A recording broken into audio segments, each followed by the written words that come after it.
Teachers at Reddit, what's the saddest thing you've ever found out about a student? That the reason that my grade 12 student was falling asleep during math class was because he was working 40 hours a week to pay his parents' bills. I saw his pay stub. He was a great kid too. When I taught 2nd grade, I had a student who walked kind of funny. It took me about a week to realize that it was because his shoes were too small. I got him some new shoes at Kmart because kid shoes are cheap. I told him it was so he would be able to run really fast in gym class. I found out he was living with his grandma because his dad was in prison for killing his mom. I started buying him clothes after that. At the end of the school year, I was packing up some boxes and one of them said snacks. The boy looked at me with great big eyes and asked if I really had snakes in the box. I cried over the fact that I promoted a kid to 3rd grade who really couldn't read. A student disappeared for a few weeks. I found out later she tried to kill herself. Her mother's boyfriend had been raping her every night for years. She never came back to school. I had a student who lived at the homeless shelter. She was an A student. Super nice kid. And had a baby. Her mom came into the shelter drunk and got them all kicked out. Another student, also an A student and just the nicest person, told us that she couldn't go to her senior prom because her mom couldn't pay the electric bill. So all of her money that she worked for had to go to paying bills instead of a dress.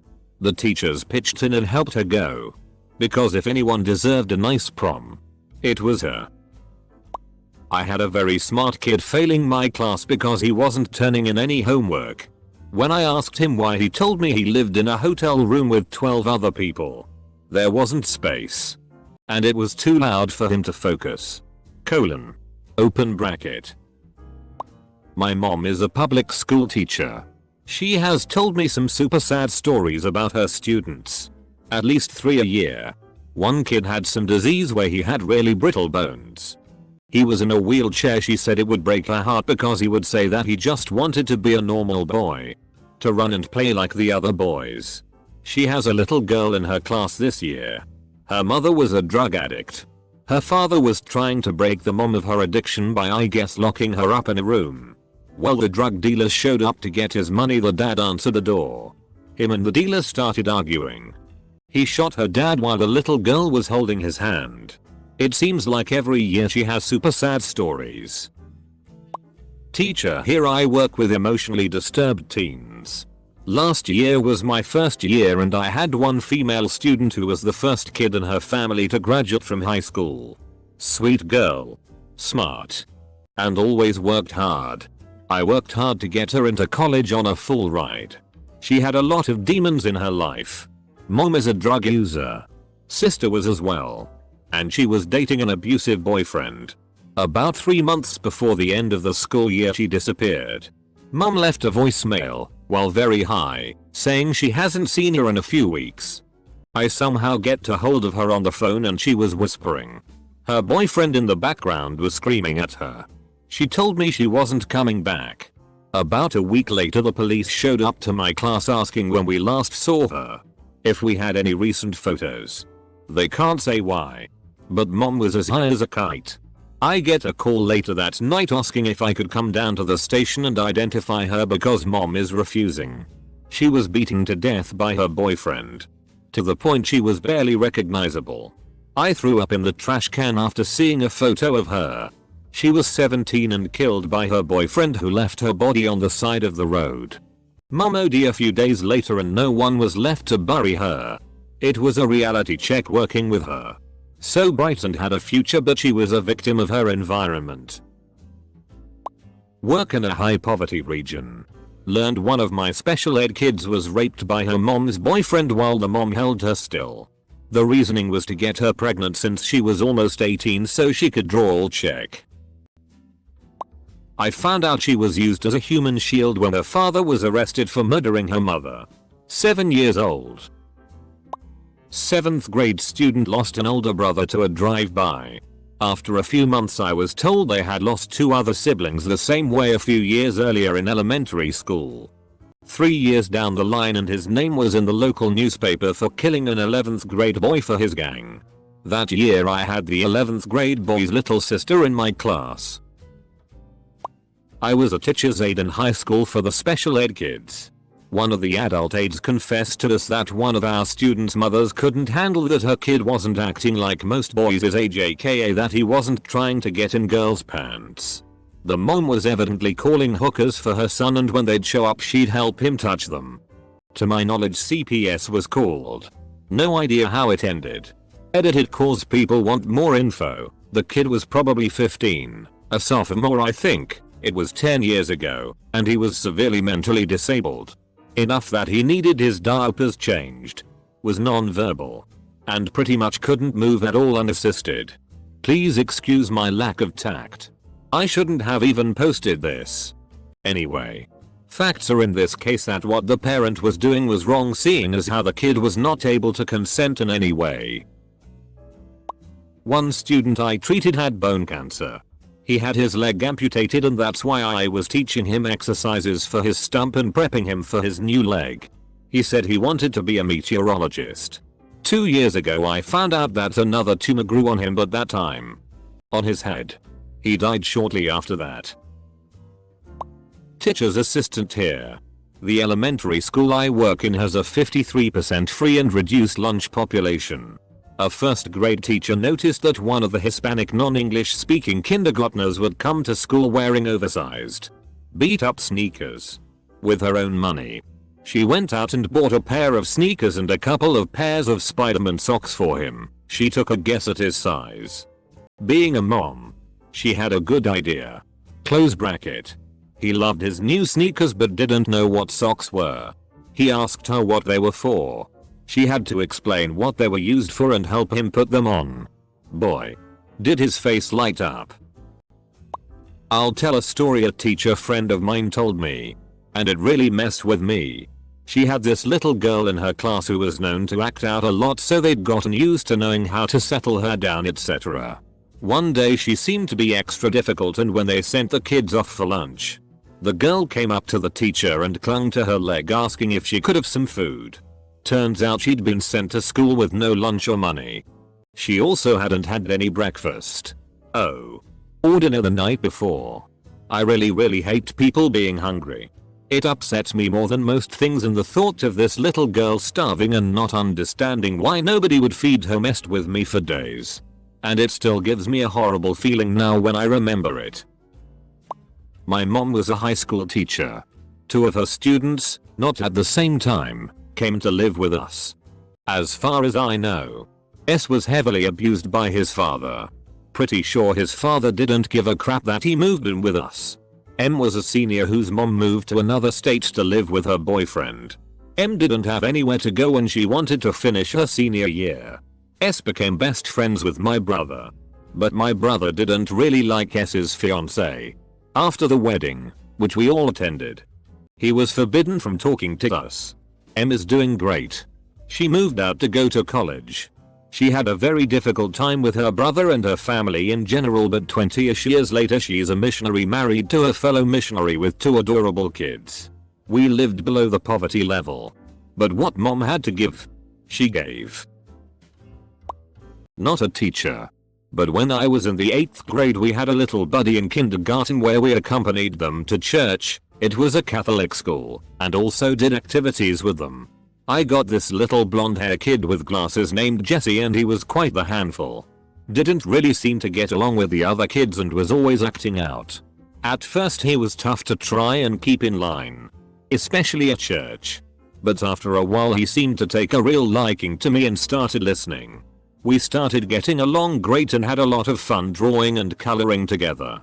One day I got to meet his mom before school started. She handed me a present. It was the latest Harry Potter book, and thanked me for being such a great buddy to Jesse. Apparently his dad left them and he took it really hard, which was why he was always acting out. She said that she noticed a change and thinks that me being so nice to him had a lot to do with it because he would talk about me to her. I was in a class in middle school where we had to write a short piece on what we'd wish for. One of my classmates had wrote a really good one about how he'd wish his sister didn't die in a house fire when he was very young. The teacher went up to his desk and she hugged him. I would have too because HT was real. Yo. I had a student with severe depression and a really crappy home life. Her mom was more interested in partying and sleeping around than being a mom. To prevent her daughter from telling anyone what was going on, the mom told her that she would be taken from her family, locked in a padded room, drugged so she couldn't walk, and kept in a mental hospital for the rest of her life if she told anyone anything. And the kid was terrified. Fortunately, we found a drawing explicitly expressing suicidal thoughts and were able to get her the help she needed before she attempted. We also reported her mom for neglect and the kid was placed with other family members in a more stable situation. One 6th grader told me his father killed his puppy by putting it in the dryer. Another student was living in a 4-man tent with her mother and 2 dogs for months. They put it in a hole with chicken wire around it to keep the dogs from getting out.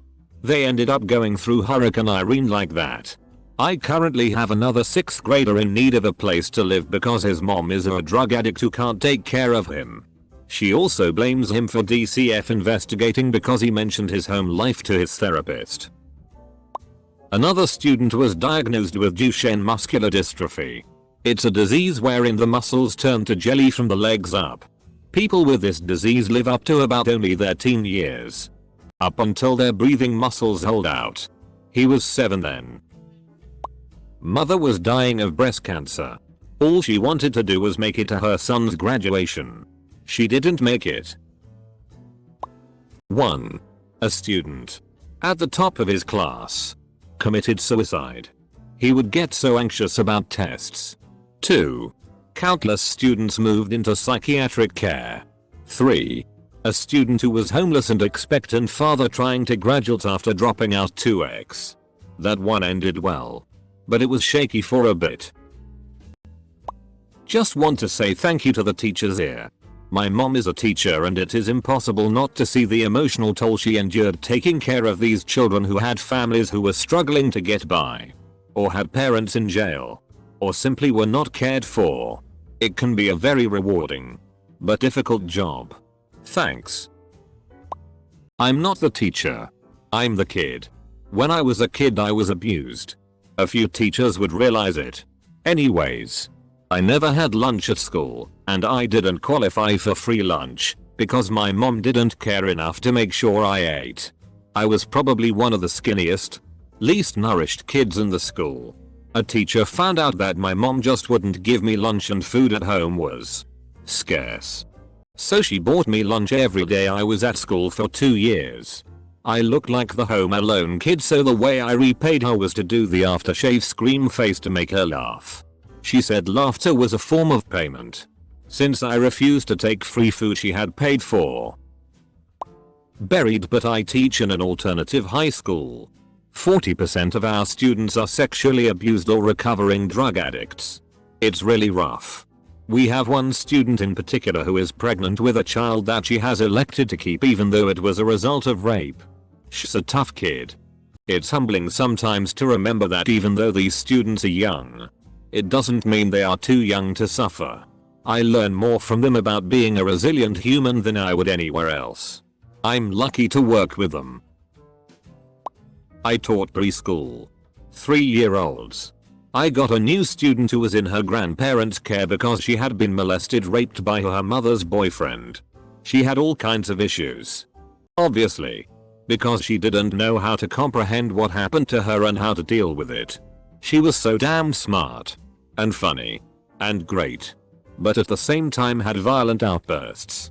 Hearing a 3-year-old try to describe sex acts that happened to her was one of the most devastating experiences of my life. We had a student get adopted by a great aunt. CPS had found the girl when she was 5, locked in a closet with one older brother and one younger brother. She was always so sad or insanely angry. She was often nonverbal. Eventually, we figured out that there had been a younger sister who had died in the closet. CPS and the aunt confirmed the story. When the littlest one was born, the girl I knew had done her best to take care of the baby. But baby just couldn't drink that Kool-Aid. Double quote. I had a student with some minor behavior issues, and also would zone out a lot. He was also incredibly small for his age. I discover later that he was adopted and had a traumatic childhood. Born addicted to drugs, etc. Because of his trauma and behavior issues. He was on large doses of ADHD medicine and medicine for seizures. This medicine turned him into a zombie. Mommy was a meth addict who was in and out of jail. And daddy came to pick up reeking of pot and referring to mommy as that bitch to his son. And no idea what he was seeing at home. But he was pervy towards the little girls. This is a 4-year-old trying to sneak in the bathroom with them multiple times. Making inappropriate gestures. Asking if they wanted to see his privates or if he could see theirs. I had a student who was looking down. I asked her if she was okay. She started bawling and collapsed into my arms. And all she said was, "I miss my mom." Double quote. Unknown to me was the fact that her mom had died just a few months before. Few years ago my uncle was off in Iraq with the army. His wife ran off with some drug addict boyfriend, leaving my uncle's teen stepdaughter to watch her 3 siblings. While working to help pay bills. She did a fabulous job. Somehow through all that she discovered that she has about a dozen other half-sibling by her biological dad. She has since tracked them all down, started relationships with them. She has gained legal custody of at least 3 of them to get them out of the foster system. She's currently a MGR at a fast food taco place and is incredible at life. Finally she is at a place where she is going to start college. She's about 24 now and study to be a social worker. I don't have many heroes. But she's top of the list. This thread just makes me want to quit my job and become a mentor. So many people in this thread that are quite simply a better person than I. I work at a daycare. And one of our 4-year-olds had just became a big brother. There were some kind of complications with the birth that left his little sister in the hospital for a really long time. Maybe even like 2 or 3 months if I recall correctly. I didn't want to be nosy and ask too much. But I had heard from my co-workers that the baby was starting to do better and was going to get to come home. A couple weeks later, I found out that the baby had died over the weekend. If that wasn't bad enough. The little boy came up and told me my baby sister is an angel now. And I don't want her to be. I want her to be a kid. Broke my heart so bad. Open bracket. At my first teaching job I used to give students a 1-page assignment to tell me about themselves and why they were taking the program. One student wrote that he was conceived when his dad came home drunk one night and raped his mom. When he was older, about 9 I think, he was walking to the store with his uncle and his uncle was shot in a drive-by. He held his uncle and watched him die. I stopped giving that assignment afterwards. I can't remember what I replaced it with though. In spite of his challenges in life the student did really well.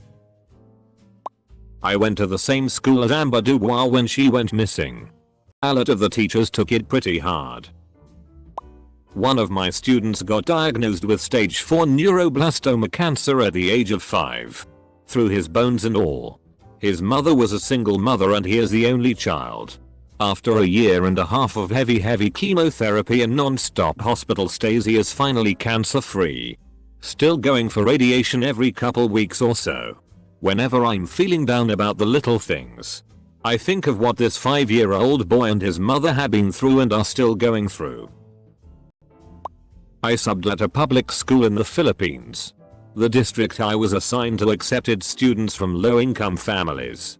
Nearly every student due to financial issues have a sad tale to tell. The sad ones are physical abuse from family or guardians. Some who stop school altogether to help support the family by working odd jobs. These are kids between 10 and 13 years who would stop coming to class so they can find work or help out with their parents. Other work menial jobs both day and night like picking up garbage and cans to trade for a few pesos. The saddest are those victims of abuse, both physical and sexual. Or those who turn to the life of being a criminal because they have no other choice. They often ask me, some of these kids, how can they be like me and get a job? I always tell them, stay in school. If they can aim for a scholarship for college and be good. Wife used to be an elementary school teacher. She had a student who was buried alive by his mother in an attempted murder. But CPS ultimately decided it was better for the kid to remain with family, i.e. his mother, than be placed in a foster home. Same kid also needed medicine for ADHD, but never had it because the same mother always used the pills herself. Also, had a student's father die of a sudden and unexpected heart attack. Student was in class next day. Pulled him over and checked in.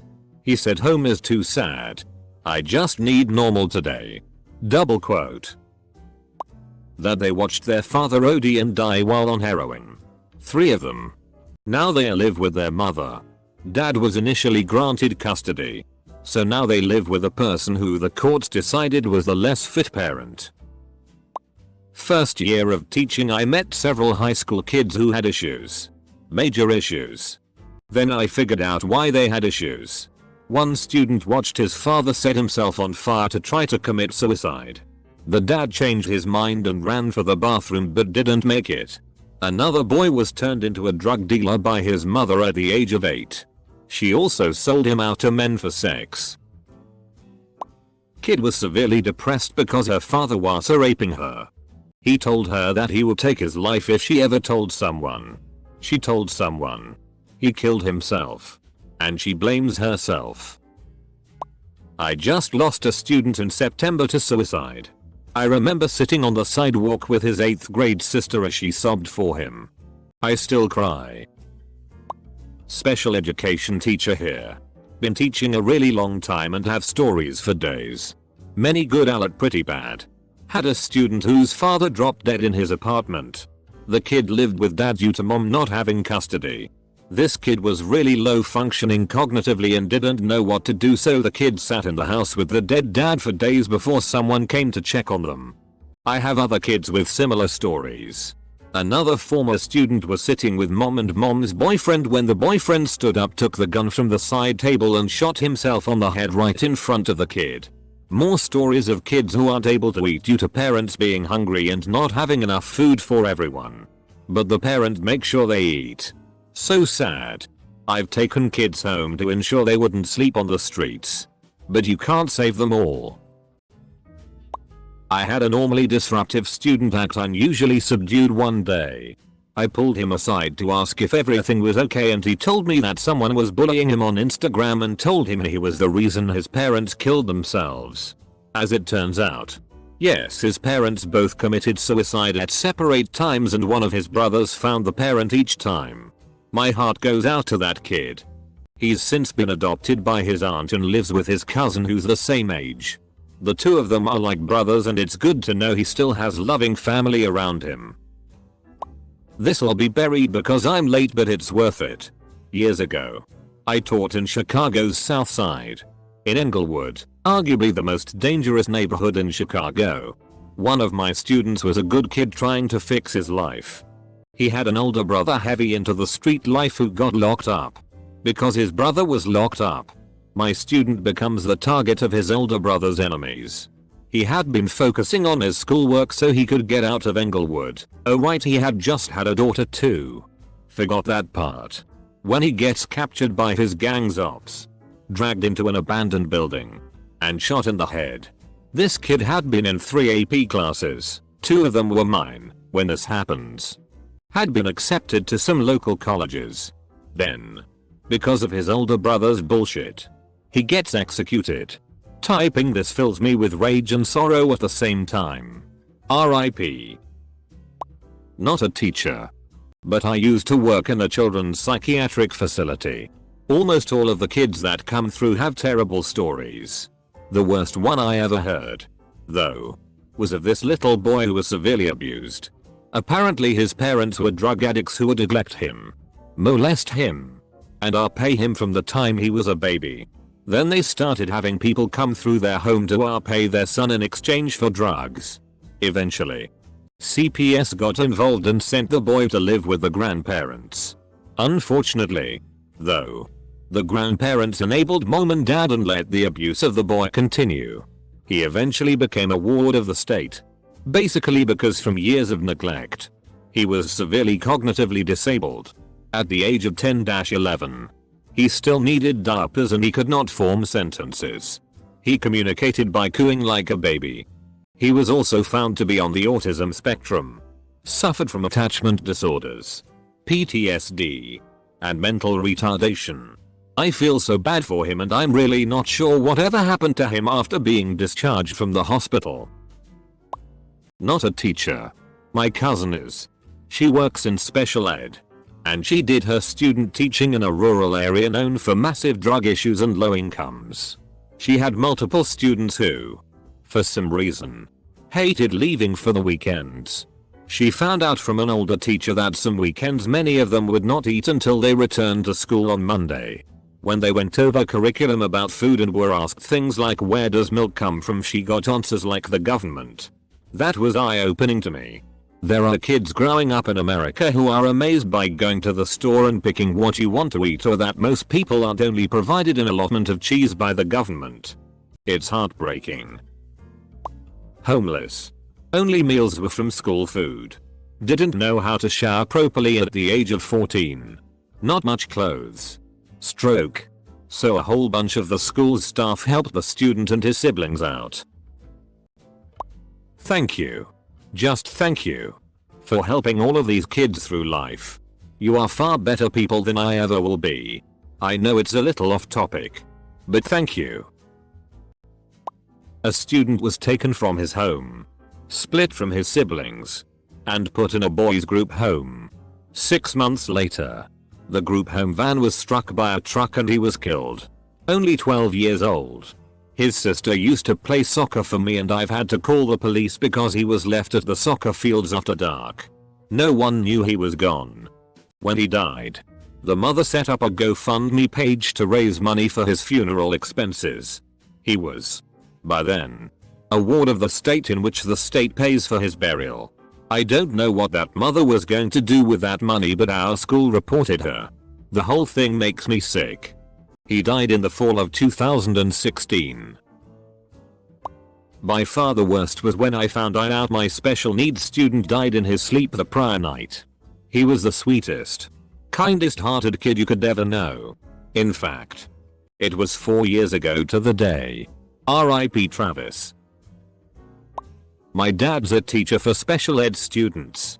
He told me a story about a kid who took 2 years off of high school. Anyway, the reason this dude took the 2 years off was his dad died. And his dad was his only real family. After his mom abandoned them, he went to live with his grandparents. One day his grandpa took a gun out and shot his grandma.